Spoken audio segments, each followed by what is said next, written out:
تبارك الذي نزل الفرقان على عبده ليكون للعالمين نذيرا. نحمده ونستعينه ونستغفره ونؤمن به ونتوكل عليه ونعوذ بالله من شرور أنفسنا ومن سيئات أعمالنا من يهده الله فلا مضل له ومن يضلله فلا هادي له ونشهد أن لا إله إلا الله وحده لا شريك له ونشهد أن سيدنا ومولانا محمدا عبده ورسوله أرسله إلى كافة للناس بشيرا ونذيرا وداعيا إلى الله بإذنه وسراجا منيرا.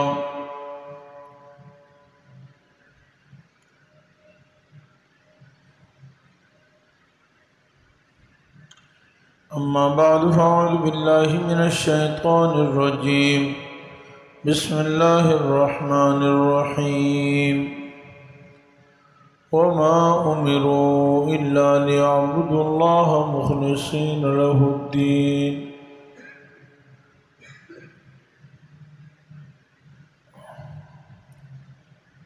وقال النبي صلى الله عليه وسلم إنما الأعمال بالنيات وإنما لامرئ ما نوى فمن كانت هجرته إلى الله ورسوله فهجرته إلى الله ورسوله ومن كانت هجرته إلى دنيا يصيبها أو امرأة يتزوجها فهجرته إلى ما هاجر إليه.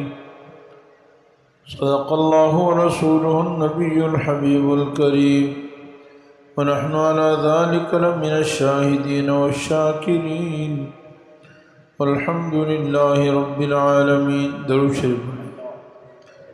اللهم صل على محمد وعلى آل محمد كما صليت على إبراهيم وعلى آل إبراهيم إنك حميد مجيد. اللهم بارك على محمد وعلى آل محمد كما باركت على إبراهيم وعلى آل إبراهيم إنك حميد مجيد. رب اشرح لي صدري ويسر لي أمري واحلل عقدة من لساني يفقه قولي. رب زدني علما.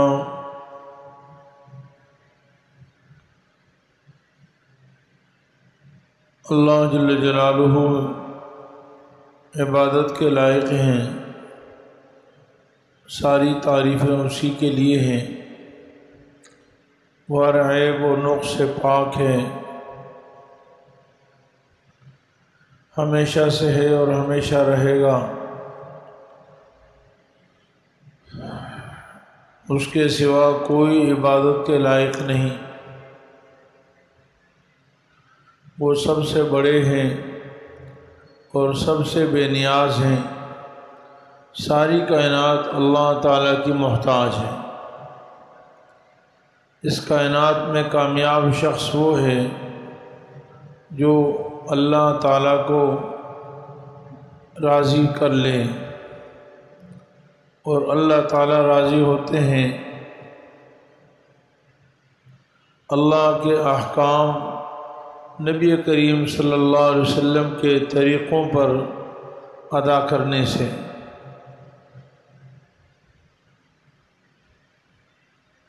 جو شخص اللہ تعالیٰ کی دی ہوئی شریعت پر چلے گا،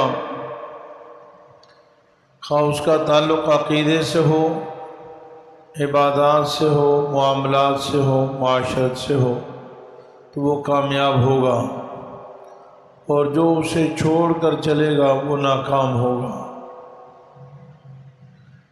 میرے عزیز بھائیوں، ان تمام عبادات معاملات معاشرت کی قبولیت کے لیے اللہ تعالیٰ نے سب سے پہلے ایمان کی شرط لگائی ہے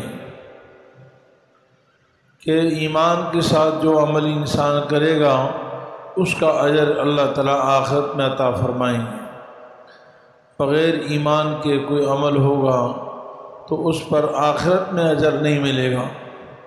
دنیا میں ہو سکتا ہے اس کا بدلہ اللہ تعالیٰ دے دیں، لیکن آخرت میں اجر تبھی ملے گا جب ایمان ہوگا۔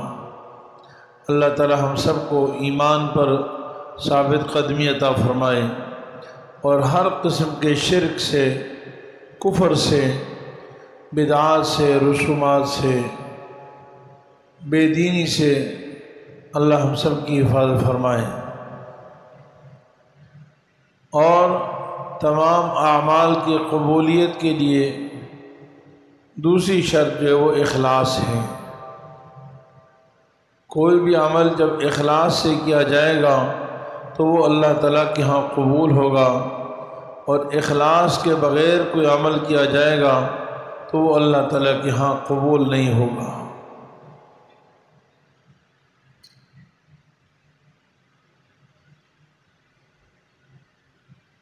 اس لیے ایک حدیث میں آتا ہے کہ سارے عمل کرنے والے ہلاک ہیں، سارے کے سارے لوگ ہلاک ہیں مگر عمل کرنے والے، اور عمل کرنے والے سارے کے سارے ہلاک و برباد ہیں مگر اخلاص والے۔ تو صرف عمل مقصود نہیں بلکہ اخلاص مقصود ہے، جس کو ایک حدیث، ایک آیت میں اللہ تعالیٰ فرماتے ہیں وَمَن يَعْمَلْ مِنَ الصَّالِحَاتِ مِن ذَكَرٍ أَوْ أُنثىٰ وَهُوَ مُحْسِنٌ، یعنی وہ محسن ہو، اور محسن کس کو کہتے ہیں؟ اخلاص کے ساتھ عمل کرنے والا۔ اللہ تعالیٰ ارشاد فرماتے ہیں وَمَا تَفَرَّقَ الَّذِينَ أُوتُوا الْكِتَابَ وَمَا أُمِرُوا إِلَّا لِيَعْبُدُوا اللَّهَ مُخْلِصِينَ لَهُ الدِّينَ، فرمایا کہ سب کے سب کو ایک ہی حکم دیا گیا کہ وہ اللہ کی عبادت کریں خالص اس کے لیے، یعنی اللہ تعالیٰ کے لیے ہی عبادت کریں، اس میں کچھ اور ملاوٹ نہ ہو، ریاکاری نہ ہو، دکھلاوا نہ ہو، عجب نہ ہو، خود پسندی نہ ہو، کوئی اور مقصود نہ ہو۔ عبادت کا مقصد صرف یہ ہو کہ میرے اللہ تعالیٰ راضی ہو جائے، حنفاء خالص اللہ کے لیے، یکسو ہو کر ساری کائنات سے، نماز بھی اللہ کے لیے، زکوٰۃ بھی اللہ کے لیے۔ حضرت سیدنا ابراہیم علیہ السلام کے بارے میں قرآن کریم میں ذکر ہے، فرمایا انی وجہت وجہی للذی فطر السماوات والارض حنیفا، میں نے چہرہ کر لیا خالص اللہ کے لیے جو آسمان و زمین کا پیدا کرنے والا ہے، حنیفہ ساری کائنات سے کٹ کر، اور میں شرک کرنے والوں میں سے نہیں ہوں۔ غیر اللہ کی عبادت کرنا بھی شرک ہے، اور غیر اللہ کے لیے عبادت کرنا بھی شرک ہے، یعنی غیر اللہ کو راضی کرنے کے لیے، اللہ کے سوا کسی اور کے دکھلاوے کے لیے، کسی اور کی خوشنودی کے لیے عبادت کرنا بھی شرک ہے۔ اس لیے حضرت ابراہیم علیہ السلام فرماتے ہیں قُلْ إِنَّ صَلَاتِي وَنُسُكِي وَمَحْيَايَ وَمَمَاتِي لِلَّهِ رَبِّ الْعَالَمِينَ، آپ کہہ دیجئے کہ میرا جینا اور میرا مرنا، میری نماز اور میری تمام عبادات، میری نماز اور میری تمام عبادات اور میرا جینا اور میرا مرنا صرف ایک اللہ کے لیے، جو ساری کائنات کے رب ہے، سارے جہانوں کے رب ہے۔ قرآن کریم میں جناب محمد رسول اللہ صلی اللہ علیہ وسلم کو حکم دیا گیا کہ آپ لوگوں سے کہہ دیجئے قل انی امرت ان اعبد اللہ مخلصا لہ الدین، آپ کہہ دیجئے کہ میرے رب نے مجھے حکم دیا ہے، پابند بنایا ہے اس بات کا کہ میں اللہ کی عبادت خالص اسی کے لیے کروں۔ یعنی جناب رسول اللہ صلی اللہ علیہ وسلم جو ساری کائنات کے سردار ہیں، ساری مخلوق میں سب سے افضل ہیں، آپ فرماتے ہیں کہ مجھے بھی اللہ کا حکم ہے، میں اس کا پابند ہوں، میں اللہ تعالیٰ کی طرف سے مامور ہوں کہ میں عبادت خالص اسی کے لیے کروں، اور مجھے حکم دیا گیا ہے کہ میں اس کے تابعدار رہوں، اس کی فرمانبرداری کروں، ہر قدم پر، ہر عمل میں، ہر کام میں، گفتار میں، اقوال میں، ہر چیز میں۔ تو میرے عزیز بھائیوں، کوئی بھی عمل جب تک اس میں اخلاص نہ ہو وہ اللہ تعالیٰ کے ہاں قبول نہیں ہوتا ہے۔ بڑا سے بڑا عمل ہو، حج ہو، روزہ ہو، جہاد فی سبیل اللہ ہو، علم دین ہو، اس میں اخلاص کی شرط ہے۔ اسی لیے امام بخاری رحمۃ اللہ علیہ نے بخاری کے شروع میں ایک حدیث لائی ہے، سب سے پہلے حدیث لائی ہے۔ قرآن کریم کے بعد روئے زمین پر سب سے صحیح ترین کتاب وہ بخاری شریف ہے، بعض کہتے ہیں مسلم شریف ہے، چلو دونوں صحیح، یعنی دونوں صحیح کتابیں ہیں، ان کو صحیحین کہا جاتا ہے۔ امام بخاری رحمۃ اللہ علیہ نے صحیح احادیث کو جمع کیا ہے، لیکن ساتھ ہی امام بخاری یہ بھی فرماتے ہیں کہ جو مجھ کو مل سکی وہ جمع کی ہیں، لیکن ساری حدیثیں میں نے نہیں جمع کر لی، جو مجھ تک پہنچی ہیں صحیح حدیثیں وہ میں نے اس میں جمع کر لی۔ صحیح حدیثیں اور بھی بہت ہیں، لیکن صحیح احادیث کا مجموعہ ہے۔ اتنا بڑا کام کیا، لیکن امام بخاری رحمۃ اللہ علیہ شروع میں حدیث لاتے ہیں اور فرماتے ہیں کہ انما الاعمال بالنیات، کہ دیکھو اعمال کا دار و مدار نیت پر ہے۔ اور امام بخاری رحمۃ اللہ علیہ آخری جو حدیث لاتے ہیں وہ وزن اعمال کی لاتے ہیں کہ قیامت کے دن عمل کا وزن ہوگا، اور عمل میں وزن اخلاص سے پیدا ہوتا ہے۔ ایمان تو شرط ہے، ایمان کے بغیر تو کوئی وزن نہیں ہوتا، لیکن ایمان کے بعد عمل میں وزن جو ہے وہ اخلاص سے پیدا ہوتا ہے۔ امام بخاری رحمۃ اللہ علیہ نے گویا کہ یہ بتایا ہے کہ میں نے اتنی بڑی کتاب لکھ دی ہے، احادیث کا مجموعہ، حدیثیں جمع کی ہیں جناب رسول اللہ صلی اللہ علیہ وسلم کی، لیکن اس میں بھی نیت صحیح ہوگی، اخلاص کے ساتھ یہ کام ہوگا تو یہ اللہ کے ہاں مقبول ہوں گے، اور آخرت میں اس عمل کا وزن ہوگا۔ اور اگر یہ اخلاص کے ساتھ نہیں ہوگا تو آخرت میں اس پر کوئی وزن نہیں ہوگا۔ امام بخاری رحمۃ اللہ نے جو پہلی حدیث لائی ہے وہ حدیث ہے جناب رسول اللہ صلی اللہ علیہ وسلم نے ہجرت کے بعد صحابہ کرام کو جمع کیا۔ رسول اللہ صلی اللہ علیہ وسلم کی زندگی میں صحابہ کرام کی بڑی قربانیاں ہیں۔ صحابہ کرام نے رسول اللہ صلی اللہ علیہ وسلم کے لیے سب کچھ قربان کیا، لیکن ان قربانیوں میں سب سے بڑی قربانی ہجرت تھی کہ اپنا گھر بار، اپنا وطن، اپنے رشتہ دار، کاروبار وغیرہ سب کچھ چھوڑ چھاڑ کر صرف اللہ کو راضی کرنے کے لیے مکہ مکرمہ سے مدینہ منورہ چلے گئے۔ یہ بہت بڑا کام ہے، بہت مشکل کام ہے۔ ہجرت کے بارے میں بھی حدیث میں آتا ہے کہ انسان کہ زندگی میں جتنے اعمال ہیں وہ ہجرت گناہ ہیں، وہ ہجرت کرنے سے بھی سارے گزشتہ گناہ معاف ہو جاتے ہیں۔ اللہ کے لیے کوئی آدمی ہجرت کرے تو اس کے گزشتہ سارے گناہ معاف ہو جاتے ہیں، جیسے حج سے گزشتہ گناہ معاف ہوتے ہیں۔ پھر ہجرت بھی وہ جو فرض تھی، اور ہجرت وہ جو جناب رسول اللہ صلی اللہ علیہ وسلم کے ساتھ تھی۔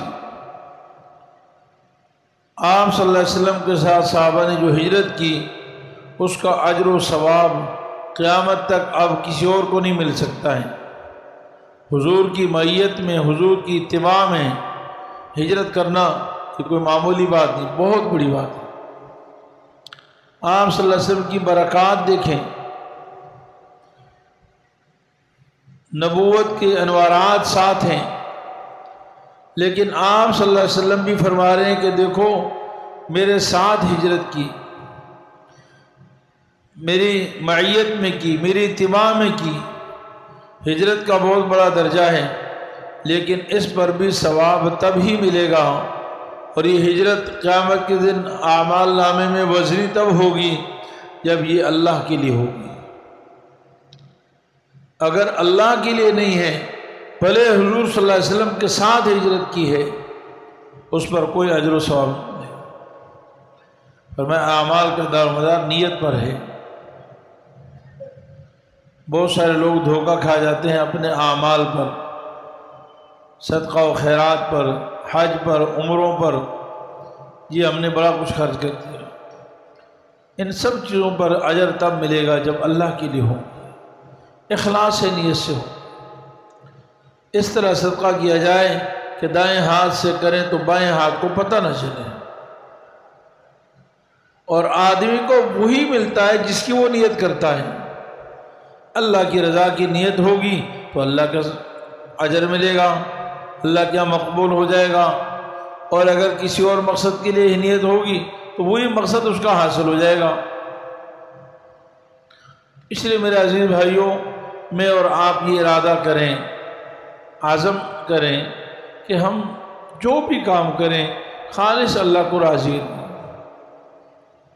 تلاوت قرآن ہو میرے اللہ راضی ہو جائے، نماز اللہ کو راضی کرنے۔ جب اللہ کی رضا کے لیے کوئی کام ہوگا تو پھر اس میں لطف بھی آئے گا، اس میں حلاوت بھی آئے گی، اس میں سکون بھی آئے گا، دنیا بھی بہتر ہوگی، آخرت بھی بہتر ہو جائے گی۔ فرمایا فمن کان ہجرتہ الی اللہ ورسولہ فہجرتہ الی اللہ ورسولہ، جس کے دل کی نیت اللہ کے لیے اور اس کے رسول کے لیے ہجرت کرنا ہے، یعنی رسول کی اتباع میں اللہ کو راضی کرنے کے لیے اس نے ہجرت کی ہے، تو اس کی ہجرت اسی مقصد کے لیے ہوگی جس مقصد کے لیے اس نے ہجرت کی ہے۔ اور اگر اس نے ہجرت کی دنیا کے حصول کے لیے، کاروبار کے لیے، بزنس کے لیے، مدینہ منورہ میں کوئی مال و متاع کے لیے، یا کسی عورت کے لیے کہ اس سے میں نکاح کر لوں، شادی کر لوں، اس نیت سے ہجرت کی، تو فرمایا فہجرۃ الی ما ہاجر الیہ، جس مقصد کے لیے اس نے ہجرت کی بس وہی اس کو مل جائے گا۔ نو دنیا مل جائے گی، بیوی شادی ہوگی تو عورت مل جائے گی، لیکن اللہ کی رضا نہیں ملے گی، آخرت میں کچھ بھی نہیں ملے گی۔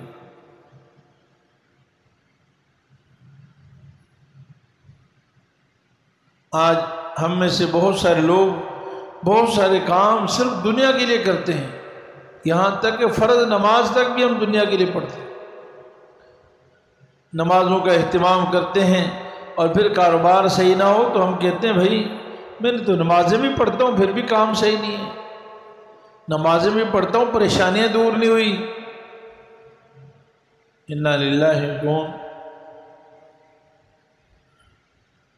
یہ کوئی فیکٹری اور کارخانہ تھوڑا تھا نماز جس کے ذریعے سے آپ کا کاروبار اچھا ہو جاتا۔ نماز کا اصل مقصد تو اللہ کو راضی کرنا ہے۔ ضمناً دنیا کی زندگی میں سکون آتا ہے، وہ بھی نماز سے سکون تب آتا ہے جب وہ نماز حقیقت میں نماز ہو۔ حلال کھا کر نماز پڑھی جائے اور خالص اللہ کے لیے پڑھی جائے۔ جو خالص اللہ کے لیے پڑھتا ہے وہ پھر یہ نہیں کبھی کہتا کہ میں نے تو عمل بہت سارے کر لیے۔ کبھی اولیاء اللہ کو سنا ہے؟ ان کے حالات فقر ہوتے ہیں، تنگ دستی ہوتی ہے، محلات نہیں ہوتے۔ عام لوگوں کے پاس مال و دولت کی فراوانی ہوتی ہے، نیک صلحاء کے پاس مال و دولت کی فراوانی نہیں ہوتی۔ عام لوگوں سے تنگ دست ہوتے ہیں، اللہ ماشاءاللہ کوئی ایک ہو۔ لیکن کبھی آپ نے علماء کی زبان سے سنا ہے کہ ہم نے تو بہت اعمال بھی کر لیے، تلاوت بھی میں پابندی سے کرتا ہوں، مال دولت کی فراوانی نہیں ہے بھائی، پیسے زیادہ نہیں ہے، آمدن زیادہ نہیں ہے، کیونکہ ان کو پتہ ہے کہ یہ سارے اعمال میں نے صرف اللہ کے لیے کیے ہیں، اس مقصد کے لیے کیے نہیں۔ کبھی صحابہ کرام کو ایسا ہوا، حضرت خباب بن ارت رضی اللہ تعالیٰ عنہ صحابہ کرام میں ایک غریب صحابی ہیں، فقیر صحابی تھے، اور ان کو بھی حضرت بلال حبشی کی طرح بڑا ستایا گیا، کوئلوں پر لٹایا جاتا تھا۔ حضرت عمر رضی اللہ عنہ کے دور میں حضرت عمر نے فرمایا کہ حباب، ابتدائے اسلام میں تمہیں جو تکلیف ہوتی تھی ذرا اس کا کوئی واقعہ سناؤ۔ تو انہوں نے اپنی کمر سے کرتا ہٹایا۔ حضرت عمر فرماتے ہیں کہ جو ان کو ابتدائی اسلام میں ستایا گیا تھا، کوئلوں سے جلایا گیا تھا، اس کے گڑھے آج بھی موجود تھے اتنے سال گزرنے کے بعد۔ لیکن ان کی حالت یہ ہے کہ جب ان کی وفات کا وقت قریب آیا تو رو رہے تھے۔ کسی نے تسلی دی، آپ کیوں رو رہے ہیں؟ تو فرمایا میں رو اس پر رہا ہوں کہ جب ہم حضور صلی اللہ علیہ وسلم کے ساتھ ہوئے تھے تو ہمارے پاس کچھ نہیں تھا، مال تھا نہ دولت تھی، کچھ بھی نہیں تھا، اور ہم سے سابق صحابہ جنہوں نے دین کے لیے قربانیاں کی وہ اسی حالت میں دنیا سے چلے گئے، ان کے پاس زیادہ مال و دولت نہیں آیا، غربت میں فقر میں چلے گئے۔ آج میرے پاس اتنا مال ہے کہ مجھے اس مال کو سنبھالنے کے لیے جگہ نہیں ملتی، مطلب بہت کثیر مال ہے، خرچ کرنے کا نظر نہیں آتا کہ کہاں خرچ کروں، سوائے اس کے کہ مٹی میں لگا دوں، مطلب کوئی عمارت بنا لو، بس یہی پیسہ لگانے کی جگہ، خرچ کرنے کی جگہ نہیں ملتی۔ تو میں اس پہ رو رہا ہوں کہ اصل تو کامیاب وہ صحابہ ہیں جو مجھ سے پہلے چلے گئے، جنہوں نے اللہ کے لیے نیک اعمال کیے اور وہ اسی حالت میں دنیا سے رخصت ہو گئے۔ اللہ تعالیٰ نے دنیا کی مال و متاع سے ان کو نفع نہیں دیا۔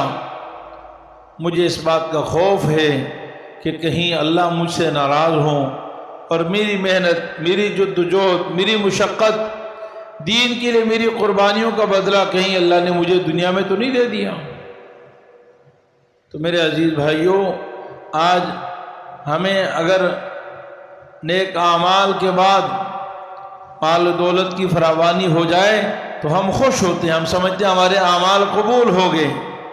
صحابہ کرام تو افسوس کرتے تھے کہ کہیں اللہ تعالیٰ نے ہماری عبادات کا بدلہ دنیا میں ہی تو نہیں دے دیا۔ دنیا میں اصل نیکیوں کا بدلہ کافر کو دے دی جاتا ہے، مومن کو تو اصل آخرت میں ملتا ہے۔ وَلَأَجْرُ الْآخِرَةِ اکبر، مومن کا یقین ہے کہ اصل اعمال کا بدلہ آخرت میں ہے۔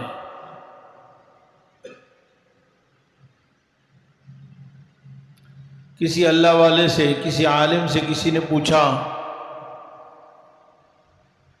اور یہ وہ حقیقی واقعہ ہے، فرضی نہیں ہے، کہ چند رشتہ دار تھے، کوئی ڈاکٹر تھا، کوئی انجینئر تھا، کوئی پروفیسر تھا، اور انہی رشتہ داروں میں سے ایک عالم دین تھا۔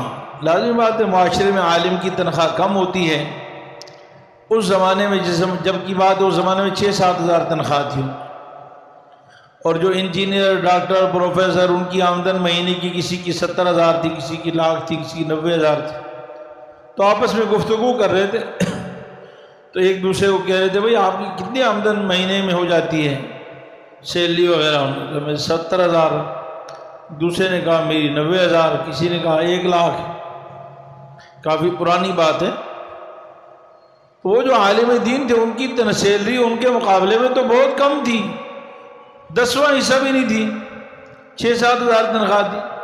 تو ان سے کہا بھئی آپ کو تنخواہ کتنی ملتی ہے؟ تو انہوں نے کہا میری تنخواہ ملنا ابھی شروع نہیں ہوئی، مجھے تو ابھی صرف وظیفہ ملتا ہے کہ روٹی ووٹی کھا سکوں، باقی تنخواہ بھی نہیں ملنا شروع۔ تو وہ سمجھے انہوں نے کہا کب ملے گی؟ کہا کہ ہماری اصل تنخواہ آخرت میں ملے گی۔ اپنے اللہ والوں کو، نیک صلحاء، انبیاء، صحابہ کرام کو اصل بدلہ اللہ تعالیٰ کامل ایمان والوں کو بدلہ آخرت میں دیں گے۔ تو مومن کی صفت تو یہ ہے کہ وہ دنیا میں بدلہ چاہتا ہی نہیں ہے، وہ تو چاہتا ہی ہے کہ ہماری آخرت میں بدلہ ملے، آخرت میں کامیابی ملے۔ تو میرے عزیز بھائیو، اخلاص بہت ضروری ہے۔ ہم ہر کام کریں صرف اللہ کے لیے، وظیفہ پڑھیں تو یہ اللہ کے لیے، سورہ یاسین صبح سویرے پڑھیں، اس نیت سے پڑھیں کہ میرے نبی کی سنت ہے، حضور صلی اللہ علیہ وسلم نے بتایا ہے۔ سورہ واقعہ رات کو پڑھیں تو اس لیے پڑھیں کہ میرے نبی کی سنت ہے۔ اب اس سے فقر و فاقہ دور ہو یا نہ ہو، مجھے اس سے غرض نہیں ہے، میرے نبی نے بتایا ہے۔ حدیث میں آتا ہے سورہ واقعہ جو پابندی سے پڑھے گا اس کا فاقہ ختم ہو جائے گا، لیکن پڑھنی اللہ کی رضا کے لیے ہے کہ میرے اللہ راضی ہو جائیں، اور میرا کام ہو گیا، میں نے پڑھ لی، بس میرے اللہ راضی ہو جائیں گے۔ اب یہ نہیں کہ رات کو پڑھی اور صبح کو آ کر دیکھنے لگا کہ کدھر سے آسمان سے پیسوں کی دتیاں اترتی، ایسا نہیں۔ شیخ الاسلام مولانا تقی عثمانی صاحب اس پہ ایک لطیفہ سناتے ہیں کہ کسی نے کہا جی نماز پڑھنے سے روزی میں برکت ہو جائے گی، بہت پیسے ملیں گے۔ تو کہتے ہیں ایک کو معیار یہ نہیں ہوتا جو برتن بنانے والا مٹی کے برتن بنا، اس نے بھی سن لیا، تو وہ خود بھی برتن بناتا تھا، اس کی بیگم بھی بناتی تھی۔ تو صبح کو اس نے اٹھا اور 2 رکعت نماز پڑھی، اب جیسی کیسی پڑھی پتہ نہیں، وضو کے آتا تھا یا نہیں آتا تھا، 2 رکعت نماز پڑھی اور کونے میں بیٹھ گیا۔ اب بیگم کہتی ہے کہ بھائی آج کام نہیں کرنا کیا؟ آپ کونے میں بیٹھ گئے۔ کہتے ہیں نہیں، مولوی صاحب کہہ رہے تھے نماز پڑھ لو بس روزی مل جائے گی۔ تو ہمارا یہ حال ہے بھائی، یہ کاروبار کی فیکٹری نہیں ہے۔ نماز تو اللہ کو راضی کرنے کا طریقہ، ہر کام اللہ کو راضی۔ ایک مشہور حدیث ہے جس میں اللہ تعالیٰ رسول اللہ صلی اللہ علیہ وسلم نے 3 آدمیوں کی مثال دی ہے۔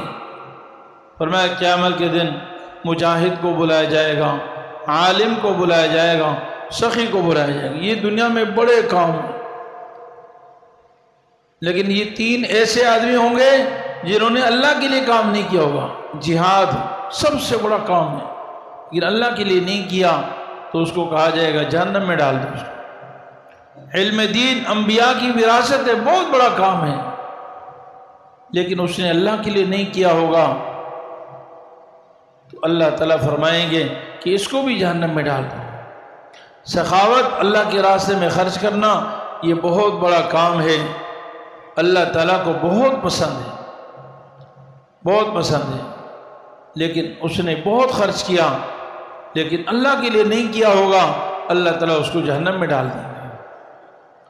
تو یہ مثال سے سمجھایا ہے کہ اتنے بڑے کام کرنے والے اگر اللہ کے لیے نہیں ہوں گے تو جہنم میں جائیں گے۔ تو ہمیں ہر کام اللہ کو راضی کرنے کے لیے کرنا ہے کہ میرے اللہ راضی ہو جائیں۔